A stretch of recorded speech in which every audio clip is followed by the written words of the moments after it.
Sedikitnya terdapat 7 titik kemacetan arus lalu lintas di sepanjang jalur Bedugul Tabanan. Jajaran Satuan Lalu Lintas Polres Tabanan mengintensifkan pengerah personil dan pembuatan pos polisi pada titik-titik kemacetan tersebut.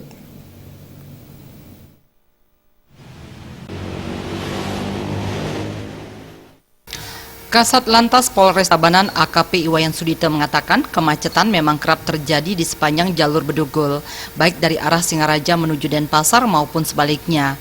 Titik kemacetan terdapat di depan toko jogger, depan rumah makan Taman Sari, Simpang Jagung, Tikungan Asram, Simpang Mentari, dan jalan masuk ke Ulun Danung. Kemacetan kerap terjadi saat libur hari raya keagamaan maupun libur nasional. Untuk itu jajaran Satuan Lalu Lintas Polres Tabanan mengintensifkan personil pada titik rawan kemacetan. Selain itu, Polres juga membangun lebih banyak pos polisi yang sebelumnya hanya satu posko. Antisipasi kita dari beberapa bulan lalu kita sudah melaksanakan penugasan menempatkan personil di jalur tersebut. Kemudian setiap minggu kita laksanakan ANEP. Dan pentingnya di sini di Patung Jagung harus ada personil yang standby di sana.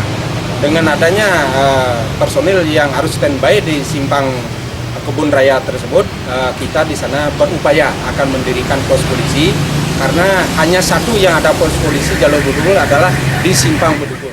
Dalam menghindari kemacetan, masyarakat dihimbau untuk selalu mematuhi rambu dan tidak melakukan pelanggaran. Rai Suantara, Bali.